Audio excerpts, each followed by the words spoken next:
Hi friends, പുതിയൊരു വീഡിയോയിലേക്ക് എല്ലാവർക്കും സ്വാഗതം. അങ്ങനെ മുത്തച്ഛൻ്റെ ആവശ്യമൊക്കെ കഴിഞ്ഞ ശേഷം മനു അച്ഛനോടും അങ്കിളിനോടുമായിട്ട് പറയാണ്. മുത്തച്ഛനൊരു കാര്യം പറഞ്ഞിട്ടുണ്ടായിരുന്നു, മുത്തശ്ശിയെ നോക്കാനായിട്ടൊരു ഹോം നേഴ്സിൻ്റെ കാര്യം പറഞ്ഞിട്ടുണ്ടായിരുന്നു എന്ന് പറയുകയാണ്.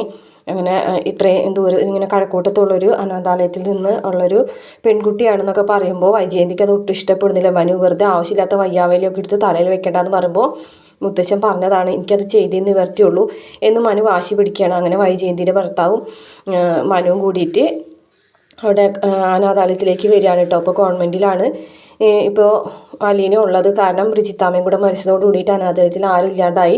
അപ്പോൾ അതുകൊണ്ട് ഗവൺമെൻറ്റിലാണ് അലീന നിൽക്കുന്നത്. അപ്പോൾ മനു അലീനനെ കൊണ്ടുപോകാനായിട്ടാണ് വന്നിരിക്കുന്നത്. അതേപോലെ തന്നെ വൈജയന്തിൻ്റെ ഭർത്താവിന് ഒരു സംശയം കൂടെ പറയുന്നുണ്ട്. ഇത്രയും വയ്യാതിരിക്കുന്ന ഒരു സ്ത്രീ മരണശയ്യയിൽ നിന്ന് എഴുന്നേറ്റ് അച്ഛനെ കാണാൻ വരികയും അതിനുശേഷം അച്ഛൻ ഇങ്ങോട്ട് തിരിച്ചു വരികയും അതുപോലെ തന്നെ ഈ പെൺകുട്ടിനെ അങ്ങോട്ട് ഹോം നേഴ്സായി കൊണ്ടുപോകണം എന്ന് പറയുന്നതിൻ്റെ പിന്നിൽ എന്തോ ഒരു രഹസ്യമുണ്ട്. അതിൻ്റെ പിന്നിൽ ഒരു ചാരിറ്റി മാത്രമാണെന്ന് എനിക്ക് തോന്നുന്നില്ല എന്നിങ്ങനെ പറയുകയാണേ.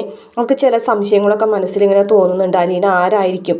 അങ്ങനെ അലീനനെ ഇതേപോലെ ഹോം നേഴ്സായിട്ട് കൊണ്ടുപോകണമെന്ന് തീരുമാനിക്കുന്നുണ്ടെങ്കിൽ അതിൻ്റെ പിന്നിൽ എന്തെങ്കിലും രഹസ്യം ഉണ്ടാവുമെന്നൊക്കെ വൈജയന്തിൻ്റെ ഭർത്താവിന് ചെറിയൊരു സംശയമൊക്കെ തോന്നുകയാണ്.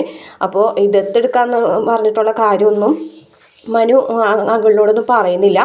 എന്തായാലും അലീനനെയും കൂട്ടി സിസ്റ്റർ വരികയാണ്. അപ്പോൾ അലീനനെ കാണുമ്പോൾ തന്നെ മനുവിന് നല്ലൊരു സന്തോഷം തോന്നുന്നുണ്ട് കേട്ടോ. കാരണം ആരുമില്ലാതെ ഒരു അനാഥ പോലെയല്ലേ അലീന ഇപ്പോൾ ജീവിക്കുന്നത്. അങ്ങനെ അവർ രണ്ടുപേരും കൂടി അലീനനെ കൊണ്ടുപോകുന്നുണ്ട്.